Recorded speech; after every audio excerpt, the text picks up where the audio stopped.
որոնք ի վիճակի են մեծ զանգվածներ ներառել եւ հասարակության մեջ առաջացնել ճաքեր, նրանք միշտ կրում են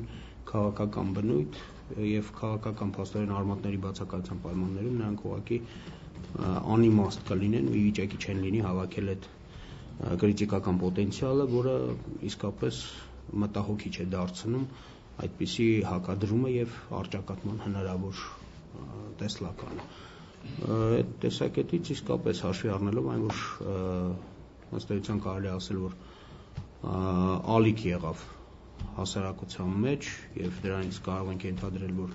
իսկապես մեր ներքին քաղաքական դաշտում ամեն ինչ չէ, որ կարգին է եւ պայթյունավտանգ իրավիճակը ոչ միայն արտաքինից է Հայաստանին շրջափակել, ոչ միայն արտաքինից է սպառնում, այլ նաեւ ներսում գոյություն ունի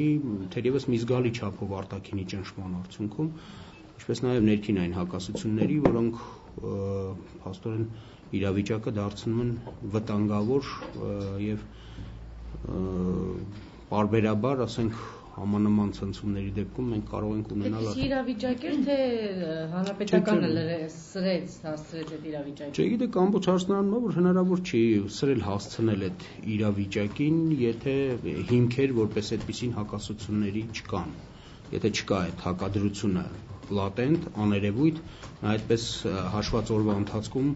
չի կարող էլեկտրականացնել ոչ միայն այդ ուժերը, այլ նաև հասարակությունը։ Փոխզիջում այստեղ կար երկուստեք, թե միակողմանի փոխզիջում էր, եթե նկատի ունենք բանակցությունների։ Հանգուցալուծում, ո՞ց է գնահատում, հանգուցալուծվեց ի վերջո, չէ՞, եք ասում, որ ինտրիգա հանգուցալուծվեց։ Դե ձեր ասած այդ կրիտիկական։ Գիտեք, իմ խորին համոզմամբ հանգուցալուծում չի կարող լինել, եթե այդպիսի լարման պայմաններում, ասենք, վերջին փուլը բառից բուն իմաստով արդեն դեմ առ դեմ, այսպես կոչված զանգվածային առճակատումը տեղի չի ունեցել, որովհետև ոչ մի դեպքում այդպիսի բան չի լինում, դա հին հռոմեացիները համարում էին այսպես կոչված առաջին գալլական պատերազմի սինդրոմ։ Նոր զարգացումներ պիտի սպասեն։ Չէ, այսպես էր եղել, էլի հռոմեական բանակը, որը զգալիորեն գերազանցում էր գալլերին, երբ որ հանդիպեց գալլերին, որոնք լիքը, այսպես ասած, փրչոտ դեմքերով ու բարձրահասակ էին ու մորթիների մեջ հագնված, մոտեցան ու լռության մեջ մոտեցան, սահմռկեցուցիչ տպավորություն տալով, հետո մի սոսկալի աղաղակ արձակեցին, հռոմեական լեգիոնները շրջվեցին ու փախան։ Ու գալլերը Հռոմը դրեցին հարկի տակ, մոռանալով, որ հռոմեական բանակը այնուամենայնիվ ջախջախված չի։ Ընդամենը տարի ու կես հետո գալլերին հռոմեացիները ցույց տվեցին, թե որտեղ են ձմեռում խեցգետինները ամռան, էլի։ Ինչ զարգացումներ կունենան։ Ես համարում եմ, որ ինքը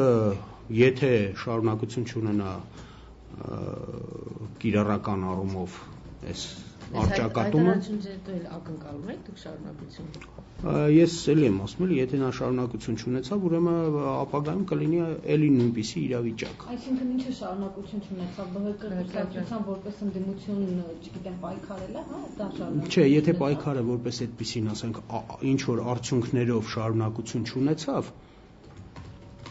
դա նշանակում է, որ հա, այդ լատենտ, այսինքն փակ պրոցեսը խոսքերով չի լիցքաթափվելու։ Մենք խոսում ենք գործընթացի մասին, որը գոյություններ, առերևույթ էր, բարձրացած էր, մենք բոլորս տեսնում ենք։ Հիմա խոսքերով դա հնարավոր է փակել։ Եթե դա հնարավոր է փակել խոսքերով, ուրեմն աշխարհում գոյություն ունեն այնպիսի հրաշքներ, որոնք, ասենք, բացատրություն չունեն։ Այդպիսի բանը հնարավոր չի խոսքերով փակել, եթե նա չի հանգուցալուծվել, շանթարգելի, այսպես կոչված այդ էլեկտրական հոսքը չի անցել երկրի մեջ, նա վաղ թե ուշ պետքա դրսևորվի ինչ որտեղ, նա չի կարող դենց անցնել։ Պարոն Խաչատրյան, հենց ԲՀԿ-ն ակտիվ կմնա, մի հատ էսեր ճշտենք ձեզ լիդեր առաջ։ Ես չեմ կարող ասել, դա իրանց որոշումն է, եթե ես նե իրանց տեղը, իհարկե, ասենք,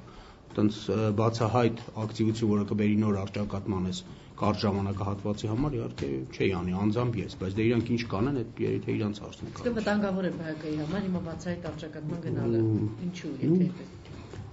Համենայն դեպս առաջին հերթին այն պատճառով, որ տարբեր հաշվարկներ իմ խորին համոզմամբ, ասենք,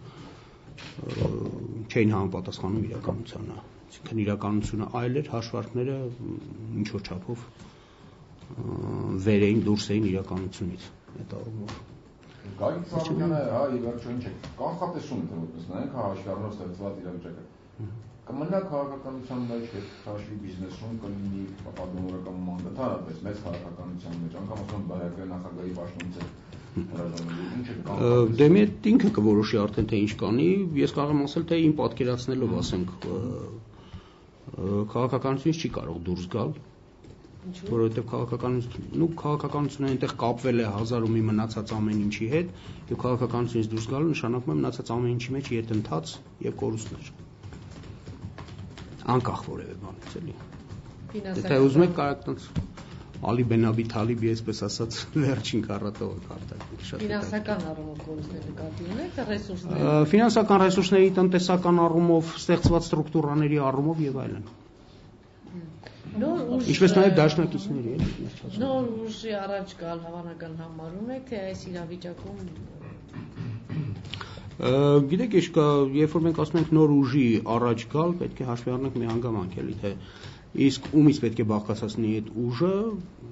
ես համարում եմ, որ այն էլեկտրականացված իրավիճակը, որը հասարակության մեջ առերևույթ էր, ցույց է տալիս, որ ասենք, հա, կարող է նոր ուժ առաջ գալ, բայց այնտեղ պետք է որոշակի ինչ-որ չափորոշիչներ լինեն, որը պահպանես, որ հերթական հիասթափությունը չառաջանա, էլի։ Հիմա հիասթափվածների հետ էի հարցնում ասել։ Հա, դե հարցնում հիասթափությունը, հա, ժողովրդի մեջ ԲՀԿ-ից հիմա այսպես։ Գիտեք, ես չի ասի ԲՀԿ-ից ընդհանրապես հիասթափությունը, որպես այդպեսին իհարկե ժողովրդի մեջ հաշվի առնելով այն հանգամանքը, որ հանգուցալուծման էին սպասում, կլինի։ Իհարկե դա իր հերթին կբերի, ասենք, նոր որոշակի զարգացումների, բայց այսպես ասած ճշմարտության առջև մեղանչած չլինելու համար, ասենք, որ ունենք այն ինչ ունենք եւ իրավիճակը ժամանակավորապես, ասենք, հանդարտեցման ճանապարհի վրա է։ Պարոն Խաչատրյան, իսկ այսպես մի տարբերակ բացառում եք, թե ոչ, որ հնարավոր է իրադարձությունները մի քիչ սառեցնել մինչև ապրիլի 24-ը անցնի, որից հետո Իսկ ինչ է տեղի ունենալու մինչև ապրիլի 24-ը։ Դե դրա մաս այն կողմից կգաք, պարոն Մուսուլյան։ Երբ որ ասում ենք այդ ժամկետը, հատասում եմ դուք ասում եք ամենակարևոր բաներից մեկը, բայց ոչ այն տեսակետից, որ դա, ասենք, մեծ եղերնի, ասենք, տարելիցի օր է։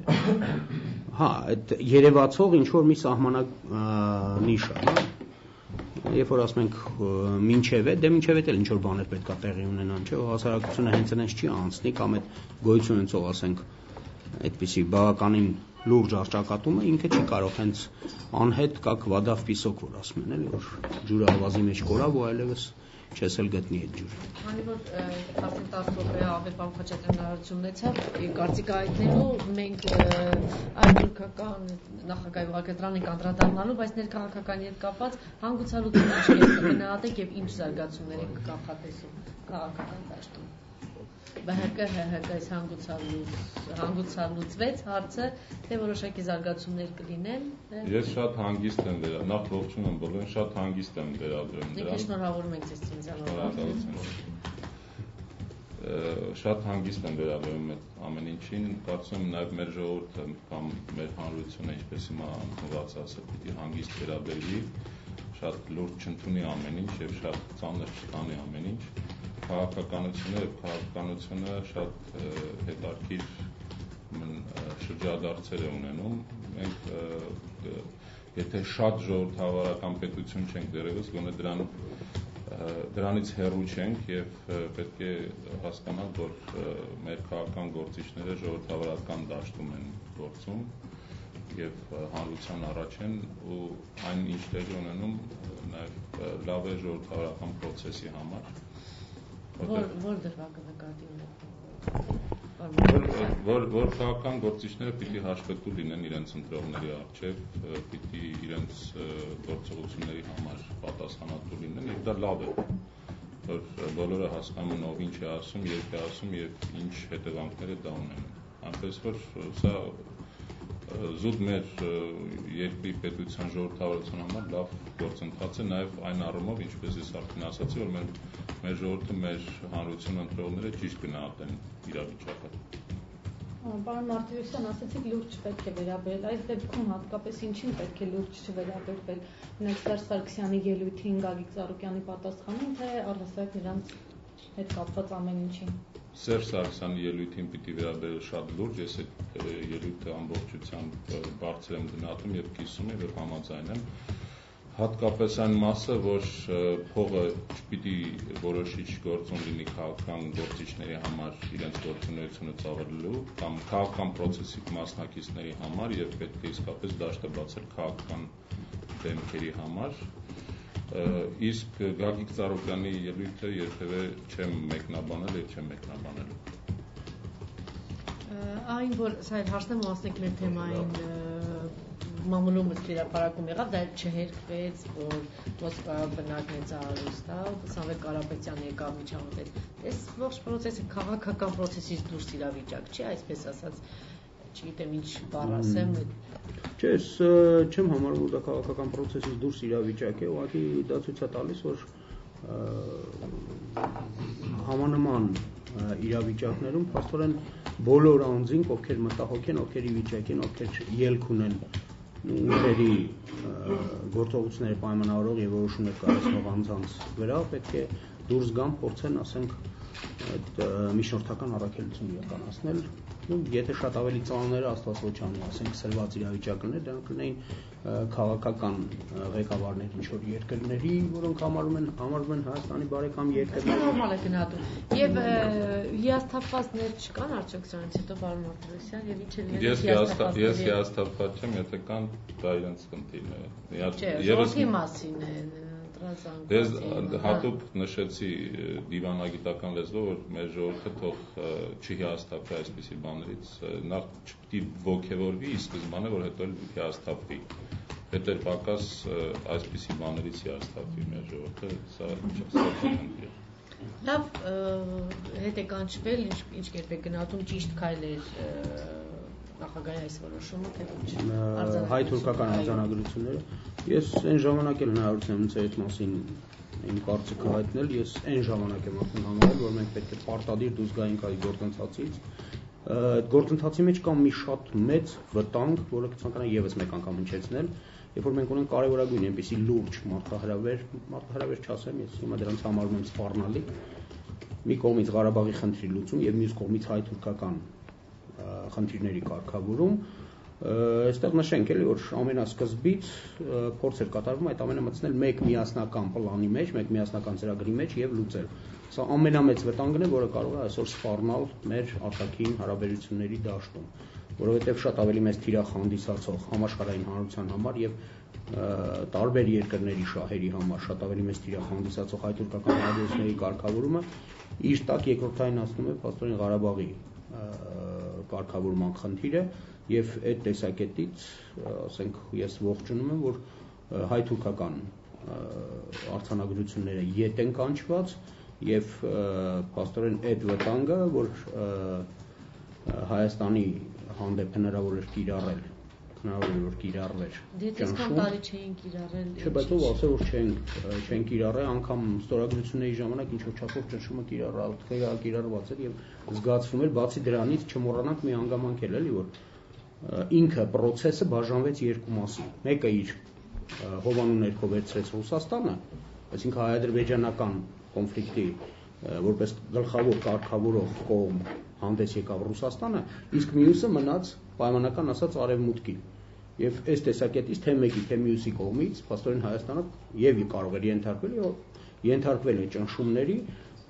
այս պահի դրությամբ փաստորեն դուրս բերելը գոնե մեկ հատվածը, որը իրականում խիստ վտանգ է իրենից ներկայացնում, որտեղ այդտեղ բազմաբնույթ շահեր կան, թե ուզում եք ես կարող եմ ուղղակի 1-2-ը դրանից թվել, որ պատկերացվի էլի, որ շարեմուտքի համար այնուամենայնիվ իսլամական աշխարհի գլխավոր կամուրջը հանդիսանում է Թուրքիան։ Ներկայիս իրավիճակում թուրքական խաղաքարտերի կշիռը կտրուկ բարձրացած է։ Թուրքիայի հետ հարաբերություններում իրենց հնարավոր քաղաքական հաջողության հեռանկարը տեսնողների թիվը աներևակայելի այսօր մեծացած է եւ այս պայմաններում փաստորեն շարունակել այդ գործընթացը, որը կարող է ճնշում ստեղծել Հայաստանի վրա բոլոր հարթություններով։ Հասկանում եք։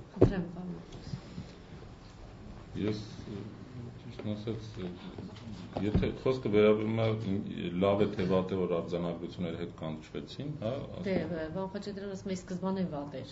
որ գոյություն ուներ եւ լավ է, որ այդ սխալը ուղղվեց։ Չէ, ուղղակի հետ է կանչվել ազգային ժողովի։ Պարաֆիրովենի այդ ստորագրումը չի էլի։ Չէ, վավերացված չեն, ստորագրված են, բայց վավերացված չեն։ Ես ի սկզբանե շատ կողմ եմ եղել այդ արձանագրություններին, նույնիսկ եթե դրանք չվավերացվեցին վերջում, դա մեր եւ պետության եւ մեր դիվանագիտության հաջողությունն եմ համարում եւ այն օգուտները, որ մենք քաղացինք այդ արձանագրությունները նախաձեռնելով, այդ գործընթացը նախաձեռնելով, դեռ երկար պիտի դա գնա։ Եթե վավերացել ավելի մեծ օգուտ կհավեի դրանից, ինչի է դուք համաձայն չեք, Չէ, դե հա, բայց ես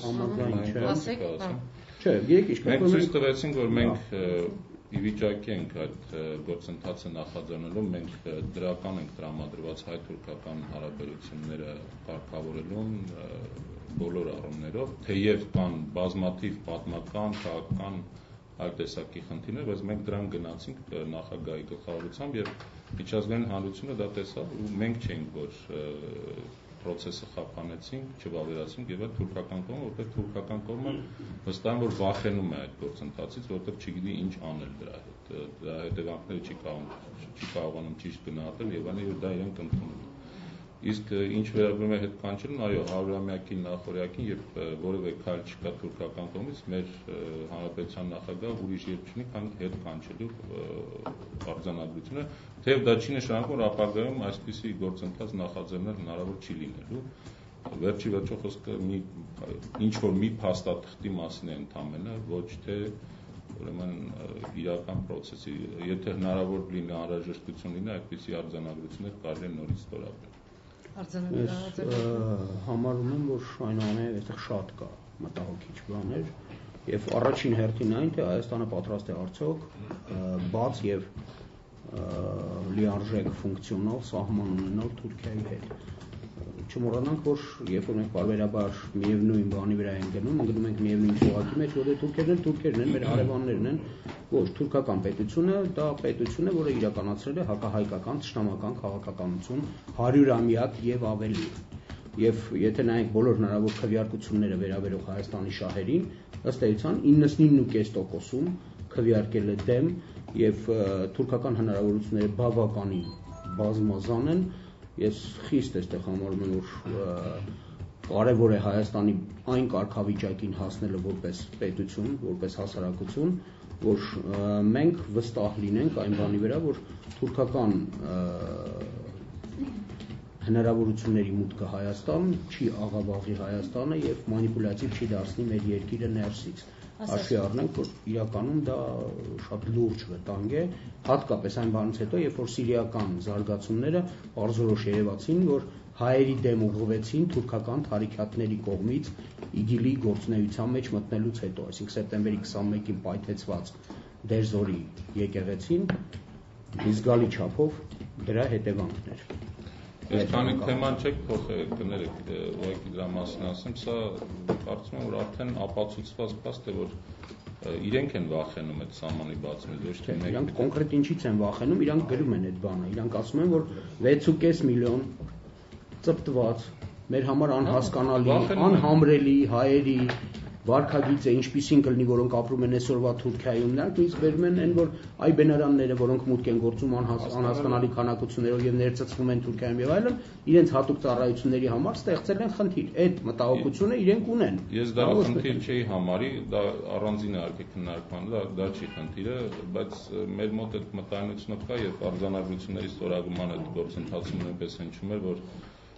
եթե սահմանը բացվի թուրքական տնտեսությունը կգրավի Հայաստանը ինչ որ իրենց հնարավորություն։ Եթե այդպես լիներ, իրենք հենց կգնային սահմանի բացման, իրենք չեն գնում։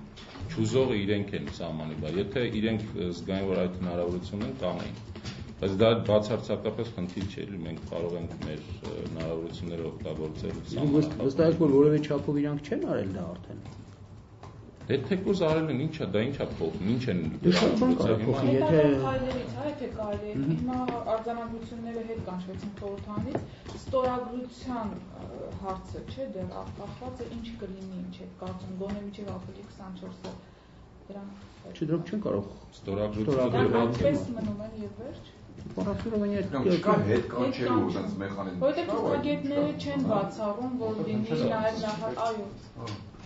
Չեն բացառում նաև որ այդպիսի քայլ հնարավոր է, որ մինչև ապրիլի 24-ը նախագահը իր այնպես ինչ-որ արձանագրություն է կանչել, ստորագրություն հետ վերցնել։ Պատրելուն հավասար մի բան էլի, ասենք ասենք։ Չէ, դա պատրելուն հավասար մի բան չի, այսինքն դա մնում է, ասենք, շրջաբերման մեջ այնքանով, որքանով նա նորից կարող է վերադառնալ, ասենք, ազգային ժողով եւ այդպիսի ինիցիատիվա, այդպիսի նախաձեռնության դեպքում, ասենք, գործընթացը նորից կարող է ընթանալ, բայց ես նորից կրկնում եմ, մենք 1001 բան հաշվեկշռի դնելով այնուամենայնիվ պետք է մտահոգ լինենք նրանով, որ հնարավոր վտանգներից Առաջին դուրս գանք։ Չէ, բացառում, որ հետագայում նորից կլինի այսպիսի վիճակը։ Ես ուղղակի վստահ եմ, որ կլինի, որտեղ վաղ-թե հայ-թուրքական հարաբերությունները կարգավորել են հենց այսպիսի արձանագրությունների միջոցով։ Ուրիշ Թուրքիայի հետ, հա, Եվ ուրիշ Հայաստանի հետ, Թուրքիայի ուրիշ վարվելակերպ է։ Նաև ուրիշ Հայաստանի հետ պետք է լինի, որովհետև Հայաստանը, որը աստիճանաբար, ասենք,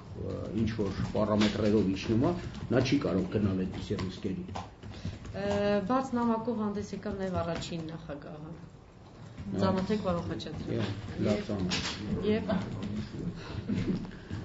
առաջին նախագահը, եթե դուք ծանոթ եք, չի նշել կոնկրետ ինչում է այն խնդիրները, որոնք ինքը կցանկանար, որ մտցվեին, փոփոխվեին, հանվեին եւ այլն, այսինքն կոնկրետիկա այս տեսակետից չկա, հասկանալի է, որ այդ ամենը ենթադրվում է, որ նշել է նախորդ հայտարարության մեջ նշել է ինչա մտահոգությունը իր մտահոգությունը խոսքը վերաբերում է նրան, որ ասենք դասական արդեն դարձած մոտեցումը, որը Սփյուռքի եւ հայ ժողովրդի խորհրդային հատվածների, ասենք, գործունեության հետևանքներ եւ այսպես ասած մշակված երևույթան չի համապատասխանում ներկա իրավիճակին։ Խոսքը դրան է վերաբերում։ Եթե դրան է խոսքը վերաբերում, ուրեմն նշանակում է, որ հա, ես համակարծիք եմ դրա հետ, որ մենք պետք է արմատապես վերանայենք հատկապես այն հանգամանքը, որ ուղղակի հայերի գենոցիդը դիտարկվի որպես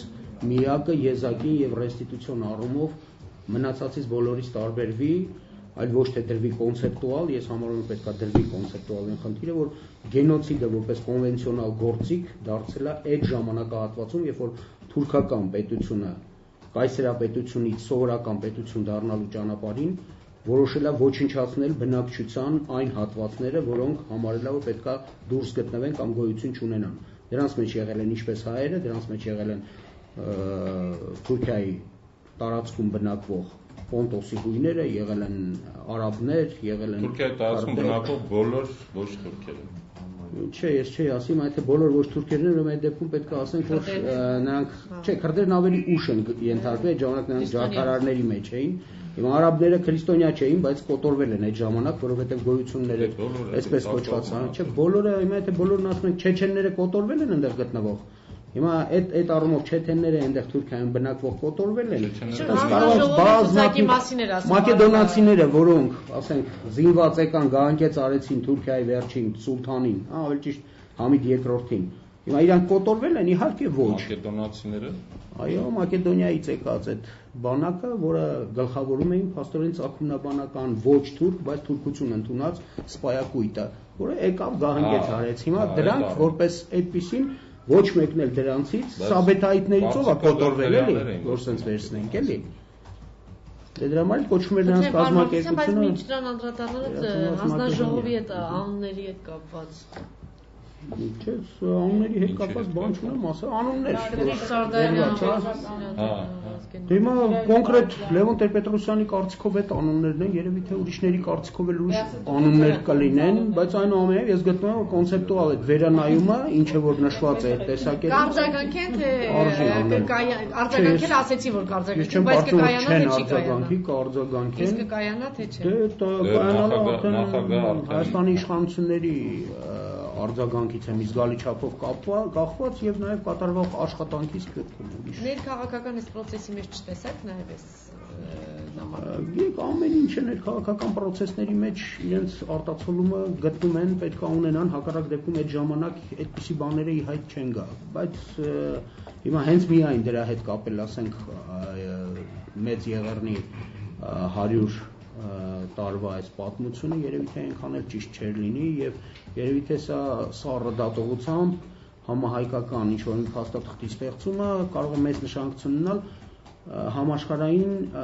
մակերևույթի ձևավորման առումով էլի ես գտնում եմ, որ այստեղ մենք շատ լուրջ խնդիր ունենք, որ դա կարող է լինել առաջին քայլ, որ առաջանա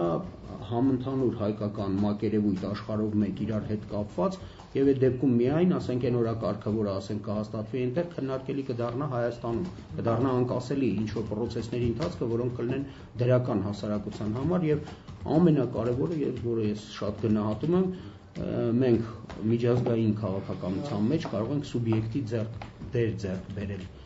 ինչը այսօր կասեն մի զգալի չափով մենք միջազգային քաղաքականության սուբյեկտ ենք 91 թվականից, որտեղ անկախ պետություն ենք, նոր չպիտի ձեռք բերենք։ Ես ճիշտն ասած տեսնում եմ առաջին նախագահի քայլի մեջ ներկայացան գործընթացի հետ կապված երանգներ, որտեղ պարզից էլ պարզը բոլորին տեղյակ էր 100-ամյակը 2015 թվականի ապրիլին է, նոր չենք իմացել եւ